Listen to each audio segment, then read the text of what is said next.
Olá, galerinha! Sejam todos bem-vindos de volta.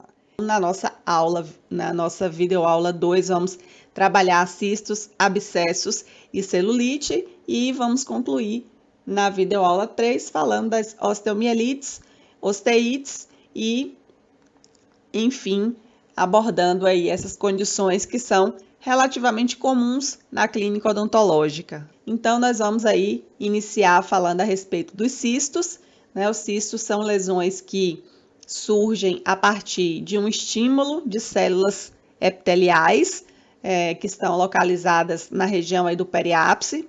Geralmente são derivadas dos restos epiteliais de Malacéis, que são aquelas células que se fragmentam, né, dessa bainha epitelial radicular de Hertwig, que é a bainha epitelial responsável por induzir, né, a diferenciação dos odontoblastos a produzirem a dentina radicular. Então, quando esse epitélio ele se fragmenta, nós vimos que ele não sofre uma total regressão. Nem todas as células eles vão deixar de existir.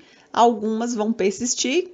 Essas que persistem não têm necessariamente uma razão conhecida, mas são células que podem ser estimuladas posteriormente, principalmente por questões inflamatórias, estabelecimentos de eventos inflamatórios no periápice ou alguns periodontais também podem produzir, né, estimulação dessas células epiteliais e elas, como são células lábeas, elas podem, né, serem estimuladas a produzirem novas divisões celulares, aumentando o seu número de células. Então, essas células epiteliais, elas vão aumentar essa ilha epitelial e aí as células centrais vão ficar mais distantes da circulação sanguínea e essa distância da circulação sanguínea faz com que essas células centrais degenerem. Esse processo de degeneração das células centrais gera internamente uma força de pressão osmótica que vai acabar puxando, né, do plasma sanguíneo adjacente, né, o seu conteúdo líquido para tentar diluir essa constituição maior, essa concentração proteica maior na região central dessa ilha epitelial degenerada. E ao passo que o tecido conjuntivo adjacente vai tentar resistir, se tornando mais espesso, se tornando mais fibroso, e essa estrutura, então, ela vai crescer a partir justamente da produção de uma pressão intraluminal que estimula as células epiteliais a manterem um processo de proliferação, concomitante novas mortes celulares centrais e concomitante pressão osmótica interna, aumentando e gerando uma lesão que não tende a regredir, ao contrário, tende sempre a progredir. Então, essa é a teoria que melhor explica o processo de formação de lesões císticas e nós vamos ver aqui para frente quais as características clínicas, quais as características radiográficas, qual que é a abordagem de tratamento para os cistos periapicais, bem como para as demais lesões que nós estamos aqui trabalhando na região periapical. Então, vamos começar. Bem, pessoal, nós estamos, na verdade, abordando o capítulo de doenças da polpa e do periápice. Nesta aula, especificamente, iremos nos ater àquelas que estão já localizadas no periápice e que são oriundas de condições pulpares. E agora vamos evoluir para falar a respeito dos cistos, né? Evoluir no assunto. Dentro desse contexto, nós também já fizemos uma introdução a respeito da questão dos cistos. Eu já abordei para vocês a teoria que nós temos de como os cistos se desenvolvem a partir de células residuais que estão lá presentes nos tecidos, que podem sofrer estimulação a partir das substâncias químicas liberadas durante o processo inflamatório e essa estimulação leva à proliferação de células. Essas células elas começam a sofrer também uma resposta do conjuntivo adjacente, que começa a se organizar e constituir uma cápsula, externamente a proliferação epitelial. À medida que essas células epiteliais elas vão ganhando um volume e o seu diâmetro vai se tornando maior, nós vamos observando uma perda de integridade das células mais centralmente posicionadas, e essas células elas acabam liberando o seu material ali no interior. Este material proteico rico, ele começa a atrair o plasma do conjuntivo adjacente, e isso se torna uma força de pressão osmótica importante que mantém um processo de estimulação ao epitélio adjacente, e através deste processo de retroalimentação, essa estrutura ela vai se desenvolvendo e ela acaba sendo constituída por uma região mais periférica, formada pela cápsula cística, também por um epitélio que vai revestir uma luz, e esta luz é a luz cística. Então, eu vou ter a cápsula cística, o epitélio cístico e a luz do cisto. Essa luz, ela é formada por um material líquido ou semissólido, né? Esse semissólido, ele é resultante das células em processo de degradação internamente. Dentro desse contexto, aqui nós temos um conceito, que os cistos são cápsulas de tecidos conjuntivos fibrosos revestida por um epitélio com um lúmen contendo líquido e restos celulares, derivados deste mecanismo aí que eu acabei de mencionar de formação. Eles podem ser classificados em 3 tipos. O primeiro deles é o cisto periapical. Esse cisto periapical ele está aí localizado justamente na região do periápice. Ele deriva de um processo inflamatório pulpar que estimula esses restos epiteliais presentes aí na região periapical e forma um cisto localizado especificamente na região próxima ou adjacente ao ápice, ao forame apical. E também nós podemos ter cistos que se desenvolvem mais lateralmente. E esses cistos que se desenvolvem mais lateralmente são cistos radiculares laterais. É importante destacar que existe um outro cisto também localizado aí nessa região lateral da raiz, que é o cisto periodontal lateral. Eles são parecidos em alguns aspectos, mas histologicamente ou histopatologicamente eles são diferentes entre si, porque o cisto periapical ou cisto periodontal lateral, ele não tem origem inflamatória necessariamente. Ele pode até sofrer uma inflamação secundária, mas a inflamação ela não é o motivo da origem, do cisto se originar.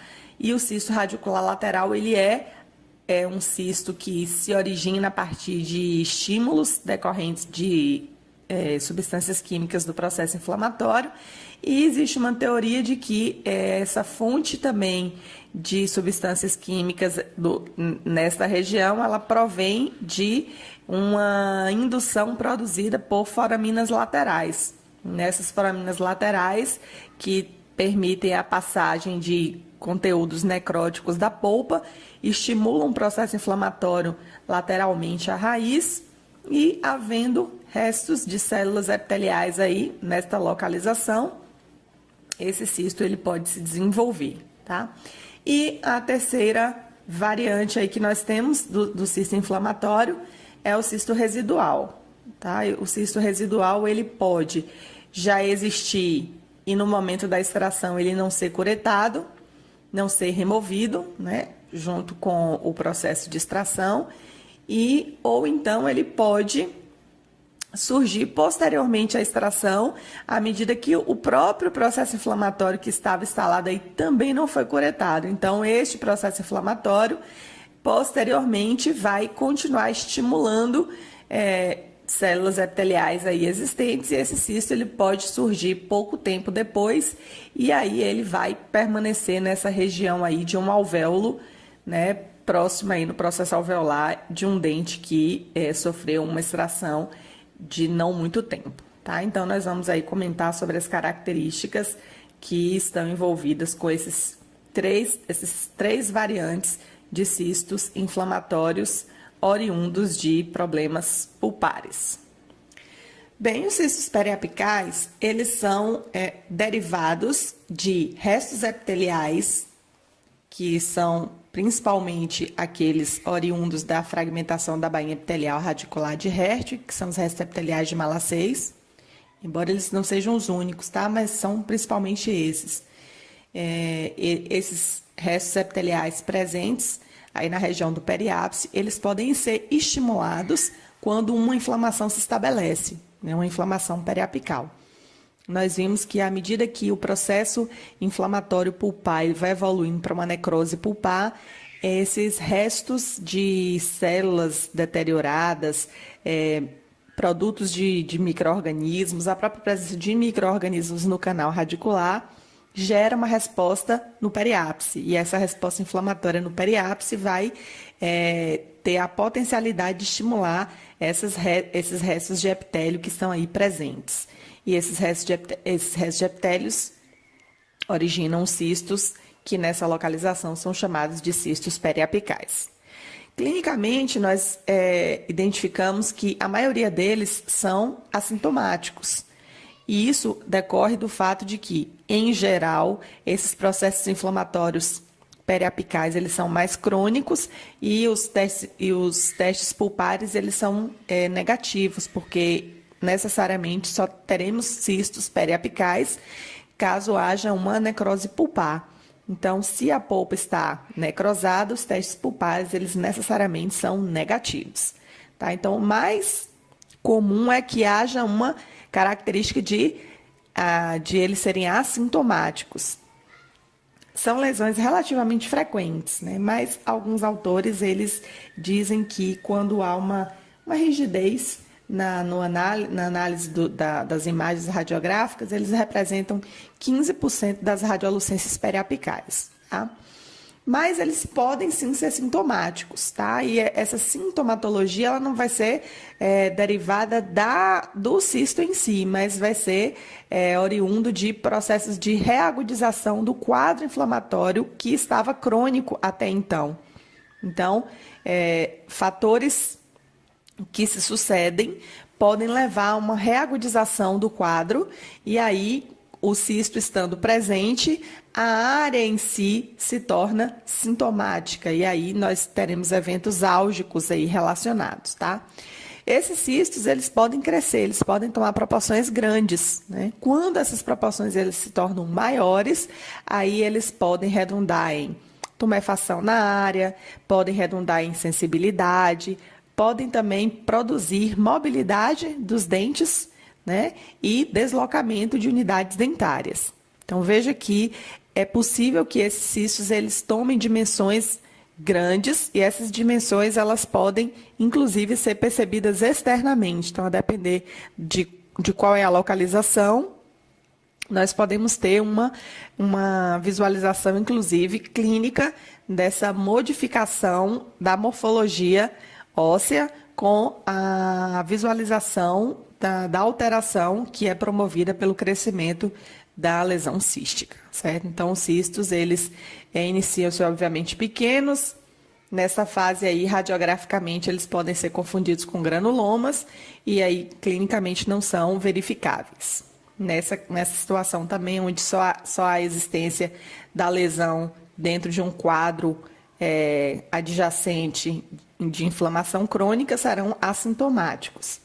Mas, caso eles tomem proporções maiores, essas proporções podem provocar sintomatologias, tumefação, sensibilidade, mobilidade e deslocamento, e se houver também reagudização do processo inflamatório adjacente, esta área também ela vai ter sensibilidade decorrente não do cisto em si, mas do processo álgico produzido pela reagudização do quadro inflamatório.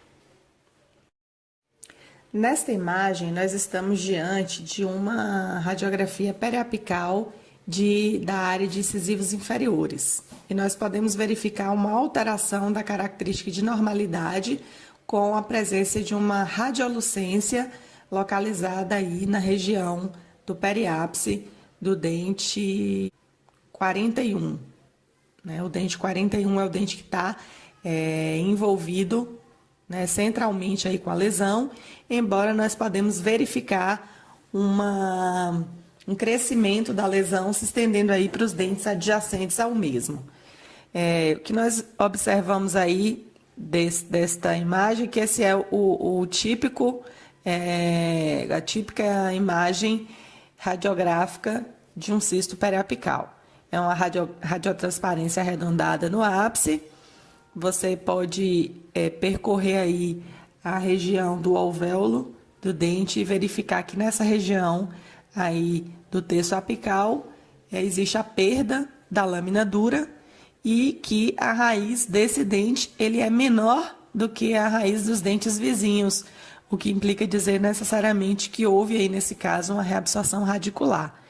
E a lesão ela pode se estender e crescer significativamente. Geralmente essas lesões elas são circulares, mas a depender do tamanho que elas tomem, né, da proporção que elas tomem e das estruturas adjacentes, é possível que a partir de um determinado tamanho elas comecem a sofrer compressões laterais e aí elas percam necessariamente essa forma esférica que é peculiar desse cisto. Tá? Então, essa aí é a característica comum do cisto periapical.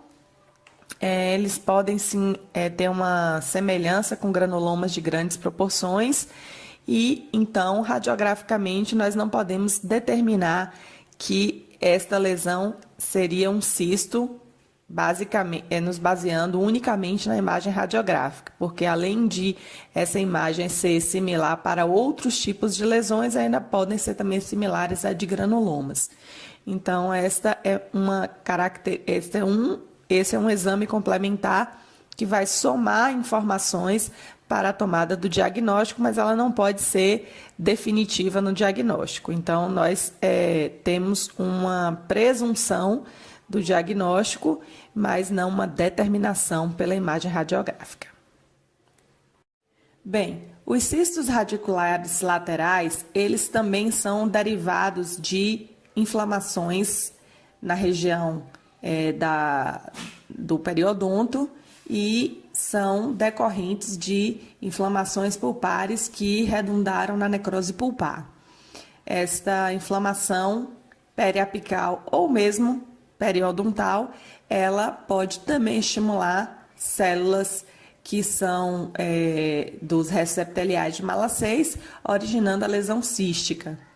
Clinicamente, o que a gente tem, né, de diferencial em relação ao cisto radicular do cisto periapical em si é que no cisto radicular lateral nós temos que a fonte de inflamação ela seria oriunda de uma foramina lateral e não do forame principal, do forame apical, né, o principal, que esse aí redundaria na formação de um cisto periapical, enquanto que as foraminas laterais eles poderiam ser a fonte do estímulo inflamatório que redundaria na presença da inflamação e na estimulação de restos epiteliais que estariam presentes na região lateral da raiz. Tá?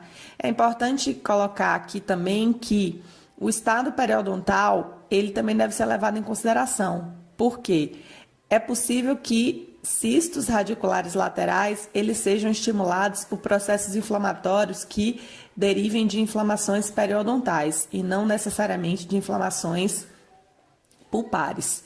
Então, nesse caso, é importante que se descubra qual que é a fonte inflamatória para que seja realizado o tratamento correto, né? E também é importante que se avalie se há ou não comprometimento de dentes adjacentes. Então, durante a decisão de tratar, nós precisamos primeiro definir qual que é o diagnóstico. E o diagnóstico, ele é definido aí através também do que está sendo a origem do surgimento da lesão cística. Né? Se ela efetivamente é a partir de uma necrose pulpar em que esses restos de materiais necróticos e micro-organismos eles estejam extravasando a partir de foraminas laterais e produzindo inflamação radicular na região lateral da raiz, ou se nós temos aí processos periodontais inflamatórios em desenvolvimento e aí o cisto decorre de inflamações periodontais. Então, clinicamente falando, é importante que se tenha essa definição para que se estabeleça o tratamento adequado. Nesse slide em questão, nós estamos abordando as características radiográficas de um cisto radicular lateral. Do ponto de vista da localização da imagem radiolúcida, não há que se confundir um cisto radicular lateral com um cisto periapical. né? Porque o cisto periapical ele está relacionado com a região do periápice especificamente, enquanto que o cisto radicular lateral, como o próprio nome diz, está localizado na extensão lateral da raiz. Trata-se de uma radiotransparência discreta na porção lateral da raiz. Esses cistos geralmente não tendem a se desenvolver grandemente e nós também observamos que há uma perda de continuidade da lâmina dura. Então, se a gente segue, né, a extensão da lâmina dura, que é essa linha que é formada pelo osso alveolar, que forma as paredes internas do alvéolo, nós vamos observar que na região onde a radiolucência está localizada, não temos a presença dessa estrutura que é a lâmina dura. Tá? Então, isto é uma característica importante a ser avaliada, porque nós estamos verificando as imagens radiográficas e essas imagens elas vão nos ajudar também na tomada de decisão quanto ao diagnóstico. Agora nós vamos abordar o terceiro dos tipos císticos aqui mencionados anteriormente, que é o cisto residual. O cisto residual, ele, como o próprio nome diz, é uma lesão que permaneceu no periápice de um dente que foi extraído por causa de uma necrose pulpar e essa lesão ela não foi removida, ela não foi enucleada, esse tecido aí existente não foi curetado. E aí o que vai ocorrer? Como a fonte inflamatória persiste, essa lesão continua sendo estimulada e a lesão cística ela continua em processo de crescimento. Essa é uma das opções da existência do cisto residual. A segunda é a sua não existência no momento da extração, necessariamente, mas a não remoção do tecido inflamado, a não curetagem desse tecido inflamado, pode provocar a estimulação de células epiteliais locais e a lesão cística, ela subsequentemente surge e passa a se desenvolver.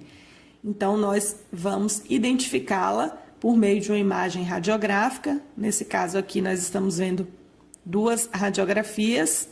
A radiografia da esquerda, uma radiografia chamada de panorâmica, e a radiografia da direita, uma radiografia periapical, né?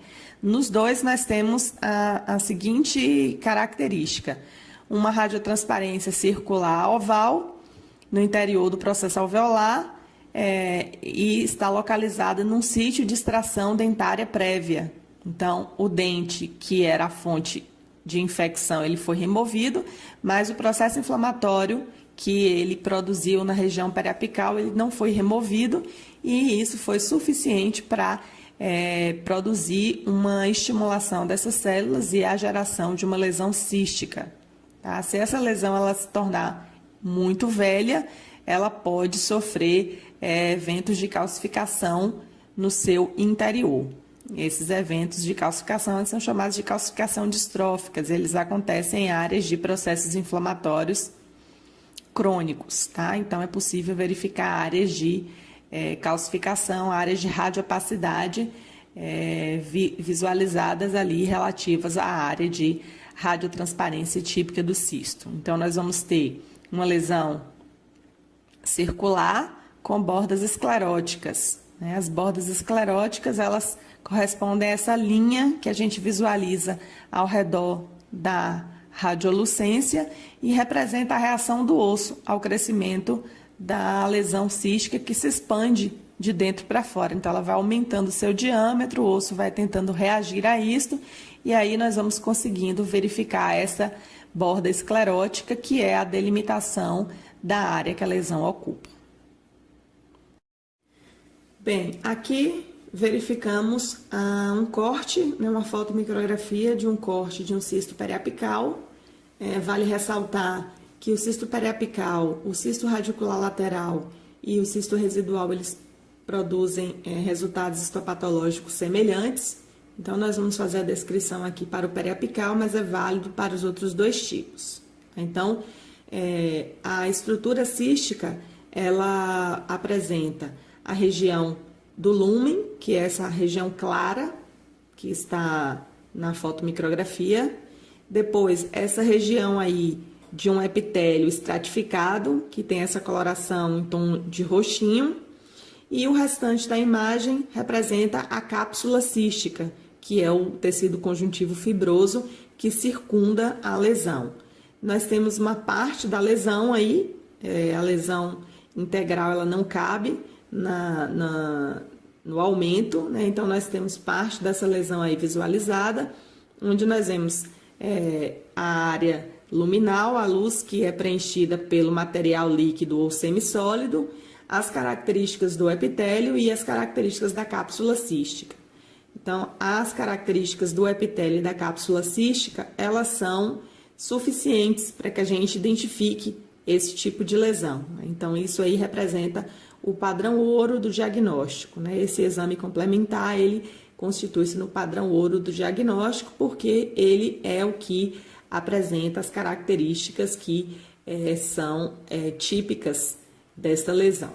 Então, nós vamos observar aí um revestimento epitelial, em que neste revestimento epitelial é possível verificar fenômenos de exocitose, espongiose e, eventualmente, hiperplasia.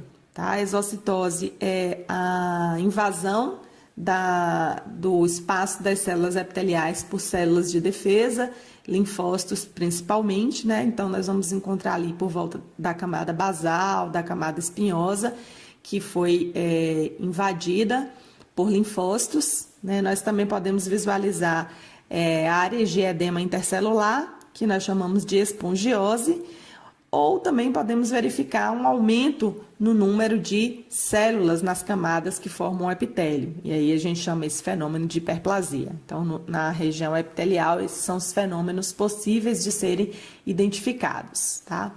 No tecido conjuntivo, nós podemos verificar os corpúsculos de Rushton, que são as áreas de calcificação lineares, que são possíveis de serem vistas, principalmente em lesões mais velhas, né? O tecido conjuntivo que forma a cápsula cística, ele é um tecido conjuntivo fibroso, e o que é peculiar, o que é típico dessa cápsula cística é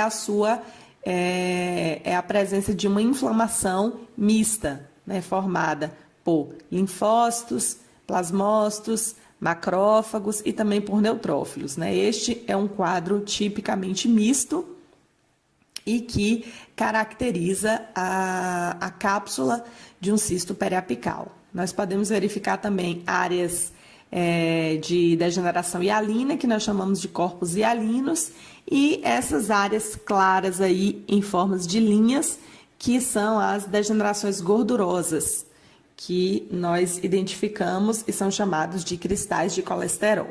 Então, essas são as estruturas que podem ser visualizadas no histopatológico dos cistos periapical, residual e radicular lateral. Bem, qual que é a abordagem de tratamento que deve ser dada ao cisto periapical? Em relação ao que isso deve ser feito com relação ao dente, um tratamento conservador, que seria o tratamento endodôntico, que é o tratamento de escolha, né? Em geral, quando nós temos mais do que um tipo de tratamento, nós devemos sempre pensar inicialmente no tratamento mais conservador possível, né? No caso de um dente com necrose pulpar, o tratamento endodôntico seria a forma mais conservadora de tratar e manter a unidade dentária. Nessa impossibilidade, nós optamos pelo segundo tipo de indicação, que seria a remoção do elemento dentário, que a gente chama de extração dentária, tá? Quando nós temos a certeza de que se trata de uma estrutura cística, né, que nós podemos realizar, por exemplo, uma biópsia dessa estrutura, nós podemos realizar uma punção aspirativa do conteúdo do cisto, comprovando tratar-se de uma estrutura cística, ou quando a lesão radiograficamente tem um tamanho maior que 2 centímetros, nós operacionalizamos a sua remoção, que pode ser feita por meio da exposição da área cirúrgica com remoção da lesão, ou lesões muito grandes, nós podemos optar por 2 técnicas possíveis, uma chamada de marsupialização e a outra chamada de descompressão. Tá? Caso tenha se feito o tratamento endodôntico de uma lesão com tamanho menor que 2 centímetros, e que essa lesão não tenha sido verificada um início de deposição óssea na região do periápice da radiolucência, é indicado que, quando essa lesão atinja os 2 centímetros, que seja feita a cirurgia periapical para ter acesso à lesão e removê-la. Só para dar um detalhe melhor em relação à aspiração que pode ser feita da lesão, a punção aspirativa ela é importante para lesões císticas, porque quando nós utilizamos a aspiração e o conteúdo ele vem líquido, né? Geralmente ele vem com um líquido com uma coloração acastanhada, nós chamamos de líquido citrino. Isso é indicativo de que a lesão é uma lesão cística, porque se o conteúdo da lesão for sólida, como um granuloma ou como um tumor, nós não conseguiremos aspirar o seu conteúdo, ou pelo menos ele não virá com essas características. E no caso das técnicas de tratamento de lesões císticas grandes, no caso a marsupialização e a descompressão, essas duas abordagens, elas são abordagens que servem para que a gente consiga diminuir o tamanho da lesão cística para posteriormente removê-la, né? Para posteriormente, no segundo momento, retirar os tecidos que resultarem da diminuição da lesão inicial. Na sequência, falaremos a respeito da alteração do periápice, que é o abscesso periapical. O abscesso periapical, oriundo de uma doença da polpa, ele se caracteriza por uma reação aguda de defesa do organismo com participação de células neutrofílicas. Do ponto de vista patológico, nós temos que abscessos representam coleções purulentas localizadas, ou seja, representam reações neutrofílicas com atividade de degranulação das enzimas lisossomais e do conteúdo específico dos grânulos dos neutrófilos, que no meio externo acabam por agir indiscriminadamente sobre o tecido no qual tem contato e produzem um tipo de destruição, um tipo de necrose que nós chamamos de necrose de liquefação, e o resultado é a destruição da arquitetura tecidual e o seu produto final é o pus.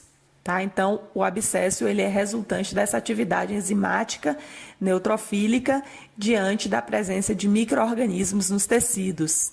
Então, quando os micro-organismos eles extrapolam o espaço do canal radicular e eles adentram na região do periápice, isso pode gerar uma resposta aguda neutrofílica, produzindo, portanto, uma necrose de liquefação, que nós chamamos de abscesso periapical, e porque está localizado no periápice é que ele é periapical. Tá? Então, a causa ou a etiologia é uma alteração inicial provinda de uma infecção pulpar ou então uma reagudização de processo crônico no periápice. Uma das causas dessa reagudização pode ser o extravasamento do conteúdo do canal por meio de uma instrumentação mecânica do canal feita pelo profissional que leva ao periápice esse material necrótico e micro-organismos, gerando uma reação inflamatória aguda, neutrofílica, denominada de abscesso fênix. Então, o abscesso fênix, ele é necessariamente um tipo de lesão que provém de um empurramento do conteúdo do canal para o periápice e então acontece uma reação das células de defesa a este material que foi empurrado para o interior dos tecidos. Clinicamente, os abscessos eles podem ser assintomáticos. Geralmente, quando eles têm proporções pequenas, quando existe uma quantidade pequena de material, quando a reação do organismo ela é de baixas proporções, ele pode ser assintomático. Mas ele também pode ter uma sintomatologia, pode ser uma sintomatologia bastante significativa.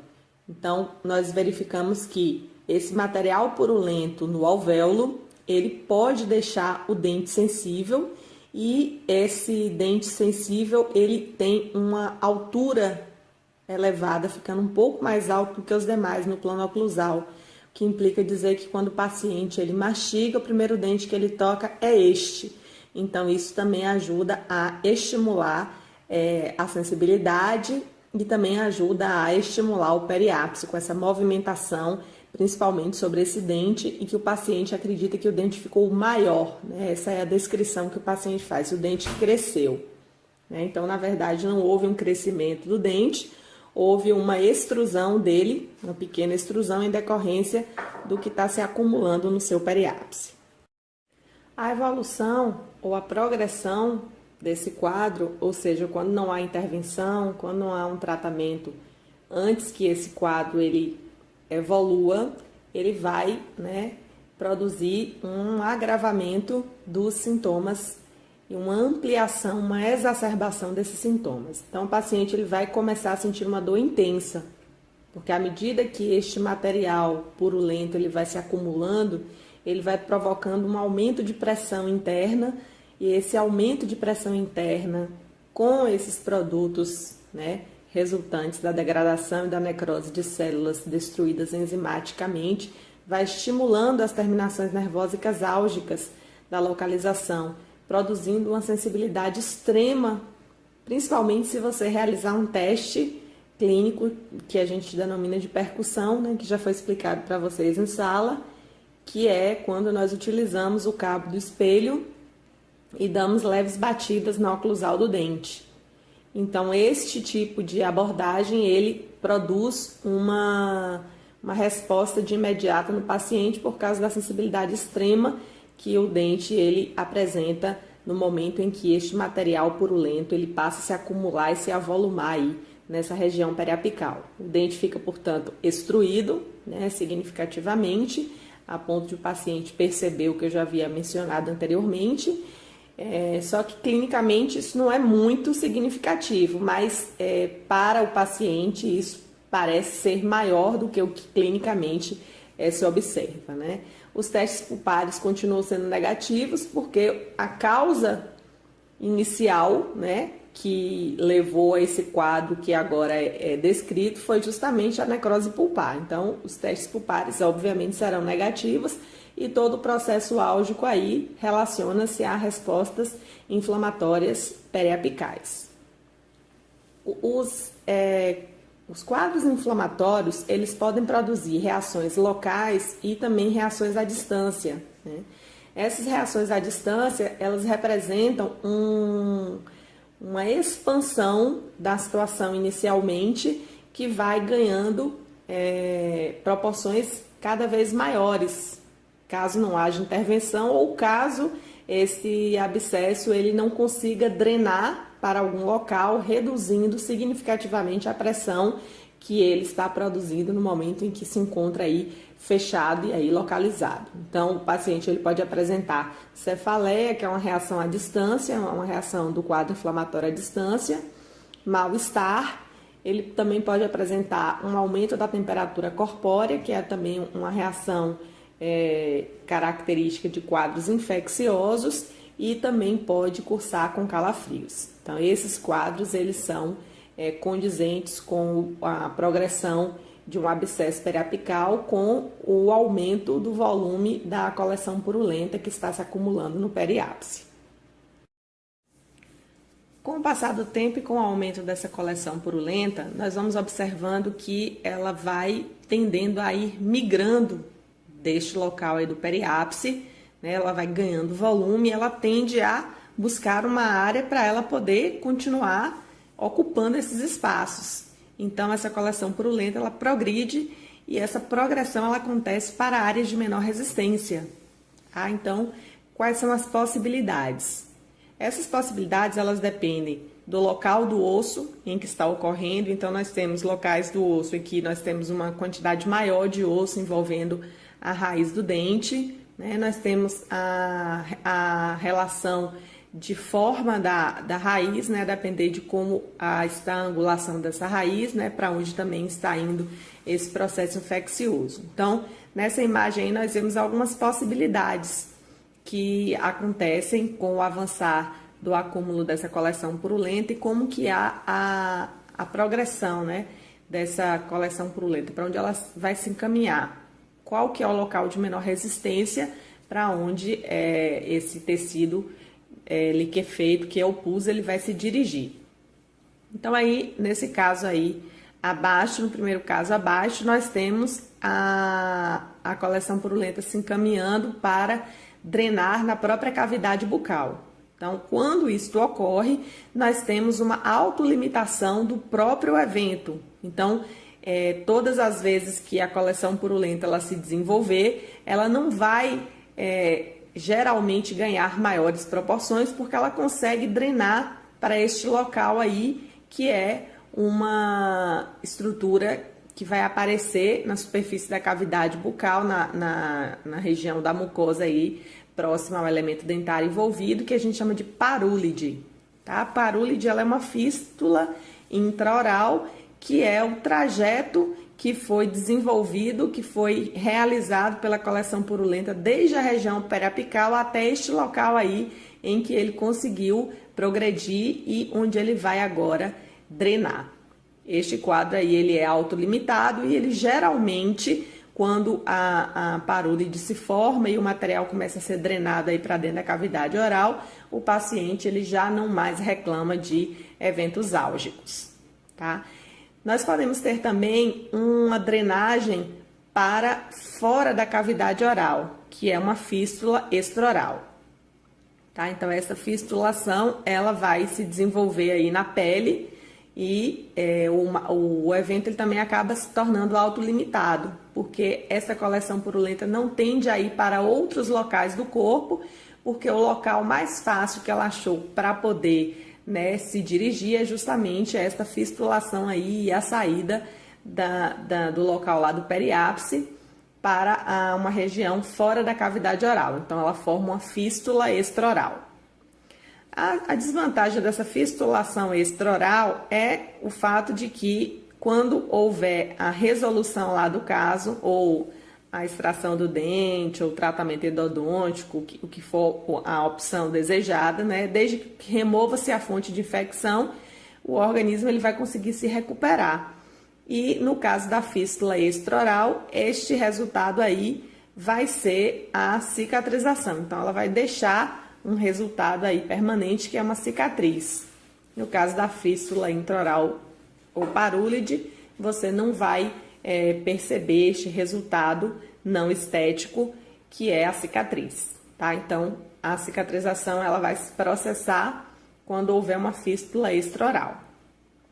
E existe também a possibilidade de haver uma drenagem via o próprio canal radicular. E aí, a coleção purulenta ela vai emergir pela cavidade de cárie e ela também vai ser um evento autolimitado. Então, geralmente, quando nós temos esses tipos de drenagem aí que autolimitam o evento, ou seja, se houver uma produção de coleção purulenta lá no periápice, eles vão sempre seguir esse trajeto, ou drenar para a cavidade bucal, no caso da parúlide, por meio da drenagem através dos tecidos moles da mucosa, ou por uma fístula extraoral, ou então pode acontecer por meio de uma drenagem através do próprio canal radicular.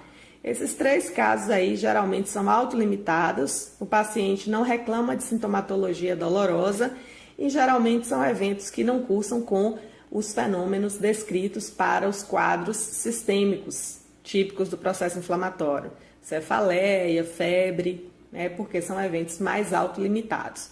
Esses eventos de maior proporção, eles ocorrem quando a lesão ela não se autolimita e aí ela começa a progredir internamente, ou para a cortical do osso, ou para os tecidos moles adjacentes, se aprofundando cada vez mais para outros espaços teciduais. Existe também a possibilidade de haver um acúmulo entre o osso e a mucosa, nessa imagem que a gente vê aí mais à direita ao alto, tá? Esse quadro aí, ele é um quadro doloroso, nós temos uma separação do tecido da mucosa do palato duro do osso adjacente. Esse evento ele é doloroso, porque essa mucosa ela é bastante aderida no osso que forma o palato e, portanto, é necessário que haja uma drenagem nessa localização aí, porque, caso contrário, este evento ele se expande grandemente e ele é bastante doloroso. Nessa imagem aí onde nós observamos uma fístula extraoral, é possível verificar uma estrutura de cor alaranjada que está relacionada à fístula. Essa estrutura, ela é um tipo de material odontológico utilizado na endodontia para o tratamento endodôntico, que nós chamamos de cone de gutta-percha. Esse cone de gutta-percha, ele é utilizado para obturar canais radiculares. E uma das características dele é a sua radiopacidade.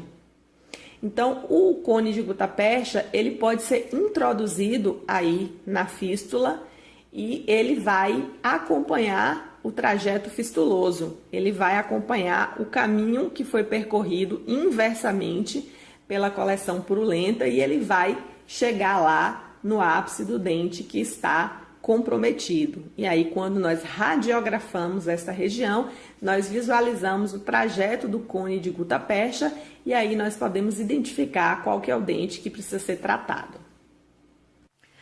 Radiograficamente, o que se verifica é que a coleção purulenta ela vai adentrando os espaços ósseos e ela vai produzindo uma destruição que é lenta.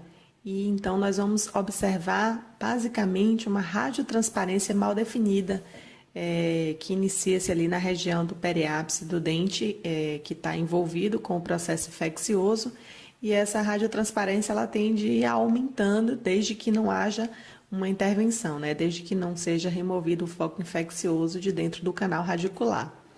Então, nós vamos verificar um espessamento do ligamento periodontal inicialmente, que evolui para uma radiotransparência mal definida. Basicamente, nós temos um envolvimento de área muito maior do que o que se verifica radiograficamente, porque clinicamente a infecção ela se dá de maneira mais adiantada do que a destruição óssea. Por isso, nós demoramos a verificar uma destruição óssea compatível com o cenário clínico. E isso é basicamente as características radiográficas de um abscesso periapical.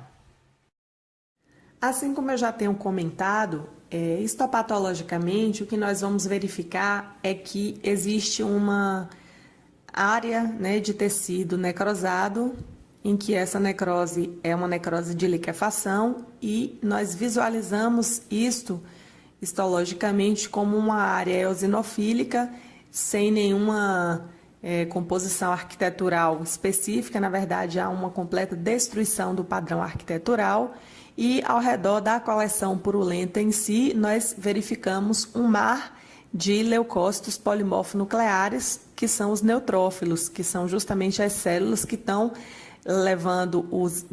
liberando o conteúdo dos seus grânulos e produzindo esta destruição tecidual. Obviamente que a intenção, entre aspas, né, mas o objetivo do neutrófilo é destruir os micro-organismos presentes na área, mas quando ele degranula, ele produz uma destruição de impacto significativo no tecido, que acaba produzindo a destruição não só dos micro-organismos existentes, mas também do tecido em si e das próprias células que liberaram esses grânulos de enzimas liquefativas. Então, esse exudato inflamatório ele vai circunjacer a área de tecido necrosado e, em meio a isso, podemos ver também colônias bacterianas e a própria necrose de liquefação em si. Então, essa é a característica de um abscesso e o abscesso periapical também possui essas características. A abordagem que deve ser dada ao tratamento do abscesso periapical é uma abordagem séria, porque trata-se de um processo infeccioso que já vem produzindo uma coleção purulenta e que pode evoluir para uma infecção em locais distantes, né, do local onde se iniciou, produzindo um evento que pode, sim, ser crítico para a vida do paciente. Então, esse dente ele deve ser, né, descoberto qual que é o dente que é a fonte da infecção.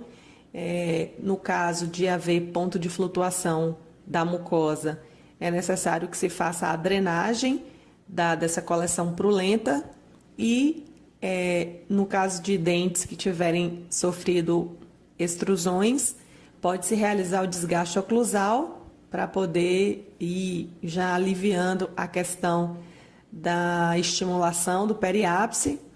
Pode-se prescrever analgésicos, deve-se, na verdade, prescrever analgésicos para o paciente, porque nós temos ali um quadro de uma circulação sanguínea no periápice, então o analgésico ele vai ter uma efetividade boa, vai aliviar bastante a sintomatologia dolorosa.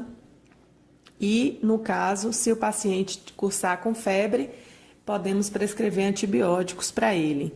Geralmente, os quadros autolimitados, eles não cursam com febre e, nesse caso, pode-se dispensar a prescrição de antibióticos. Mas, se o paciente apresentar quadros de febre, aí implica dizer que nós já temos repercussões à distância dos processos inflamatórios e é interessante nesse caso aí que se faça sim a prescrição de antibióticos para ajudar no mecanismo de destruição dos agentes invasores, né, dos micro-organismos invasores, para que nós possamos ajudar o sistema de defesa nesse combate.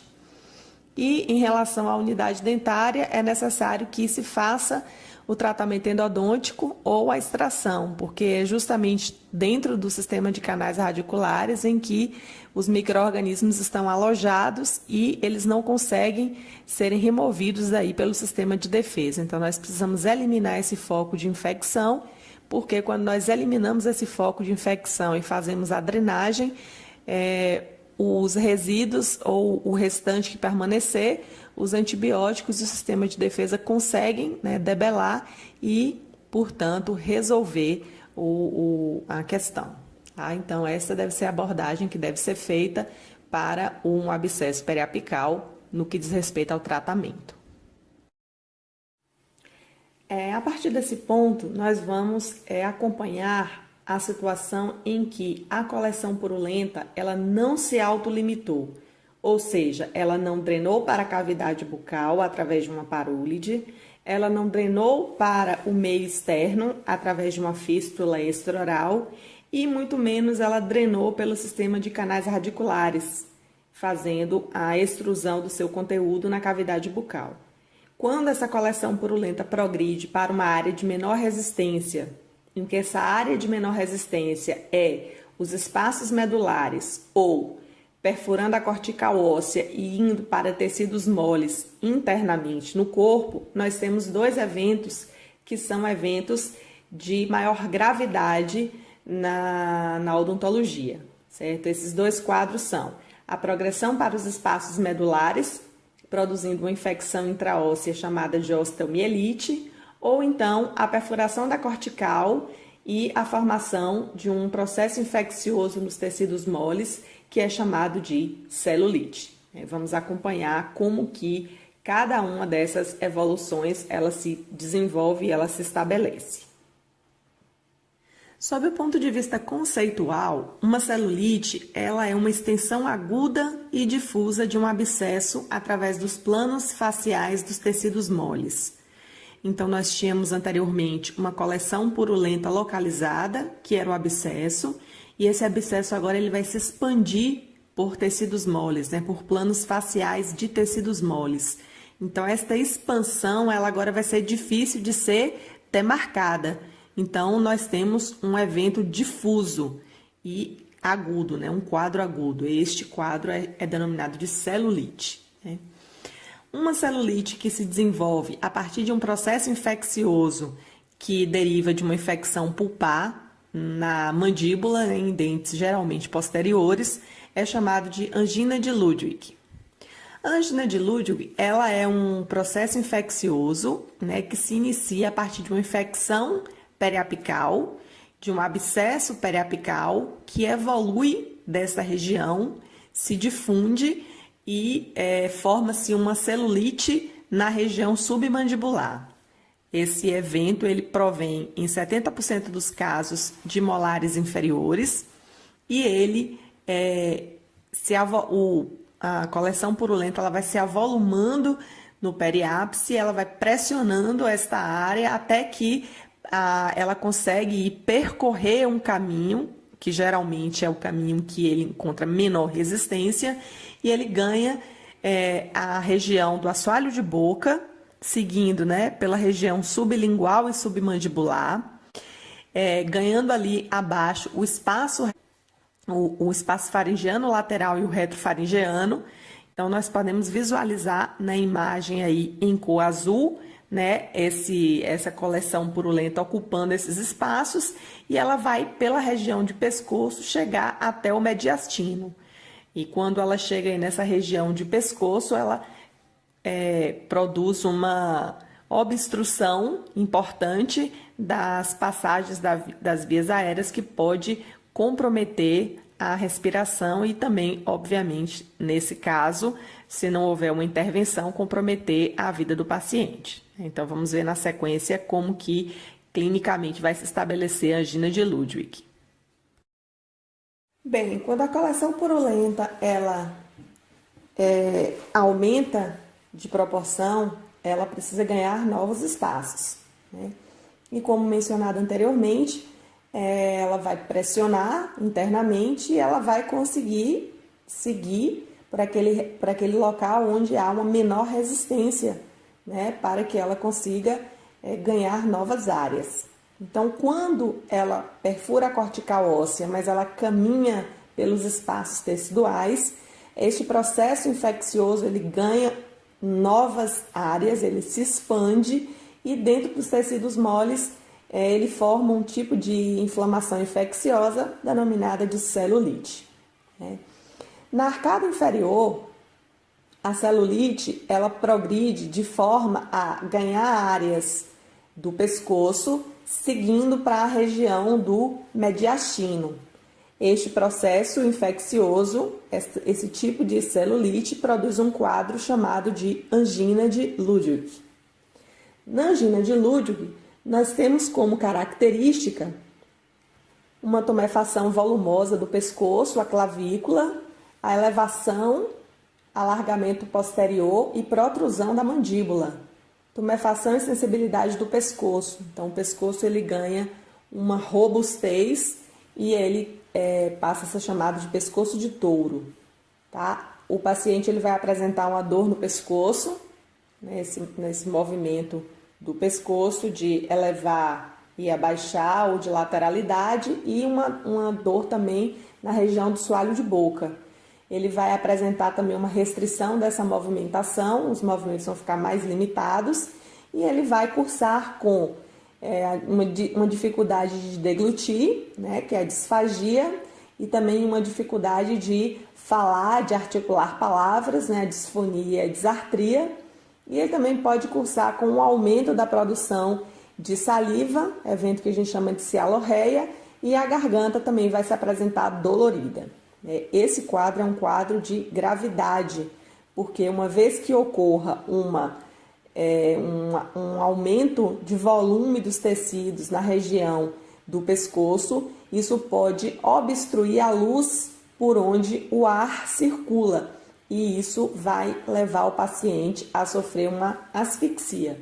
E então, essa asfixia nós chamamos de obstrução respiratória secundária. Então, o paciente ele vai tentar manter-se ereto para facilitar o trânsito do ar pelas vias respiratórias, e ele pode cursar aí com um aumento da taxa respiratória, das vezes em que ele tenta inspirar, né, a taquipneia. Ele pode também ter uma dificuldade de respirar, uma dispneia, o coração pode se acelerar, fenômeno chamado de taquicardia, e o paciente pode ficar sibilante e inquieto. Ele também vai cursar com febre, graças ao fato de que a infecção se estabeleceu numa área mais ampla do que a sua inicialmente, e ele pode ter também calafrios. No exame de laboratório, no exame de sangue, no hemograma, ele vai apresentar uma taxa aumentada de glóbulos brancos, né, nesse momento aí, principalmente de neutrófilos. Esse aumento de glóbulos brancos sanguíneos, que são as células de defesa, é o quadro denominado de leucocitose. Então, conforme mencionado anteriormente, o quadro de angina de Ludwig é um processo que se estabelece a partir de um evento infeccioso de um dente da arcada inferior, geralmente de molares inferiores, e que a coleção purulenta, ela perfura a cortical e ganha os tecidos moles, né? Os tecidos, os espaços teciduais. E ele começa a progredir rapidamente, haja visto que quando ele ganha os tecidos moles, aí a resistência é menor do que a resistência do osso.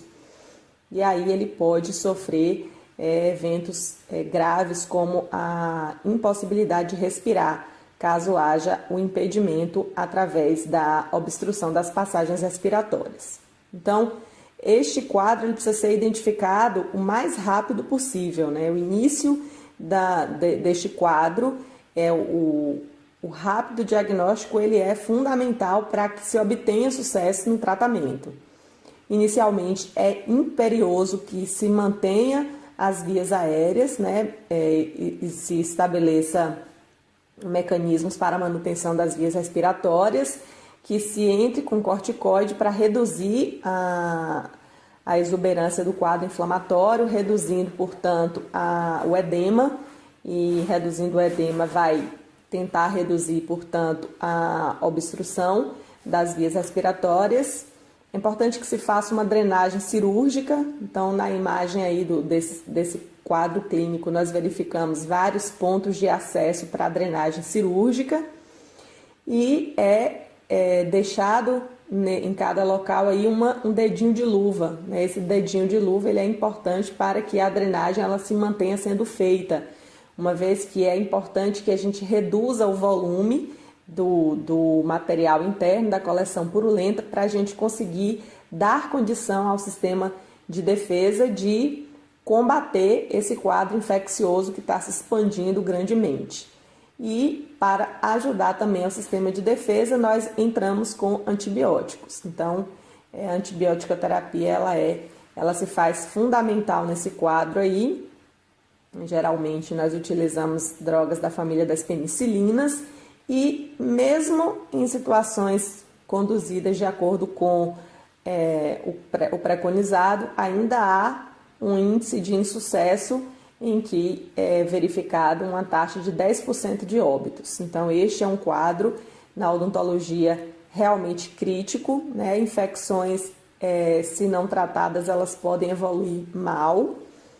No arco inferior, dentes infeccionados no arco inferior, eles podem ter uma resposta exuberante ao quadro infeccioso com a propagação dessa coleção purulenta para além, né, da cortical óssea, para a perfuração e para os espaços teciduais, chegando à região aí do pescoço e até a região do mediastino, que vai implicar em um risco, né, de morte para o paciente. Ok, meninos, estamos concluindo aí a nossa atividade de hoje, a nossa videoaula 2, onde nós trabalhamos aí doenças do periápice. Então, a gente se vê na nossa videoaula 3, onde nós vamos concluir aí o nosso capítulo de doenças da polpa e do periápice. Então, galerinha, fui!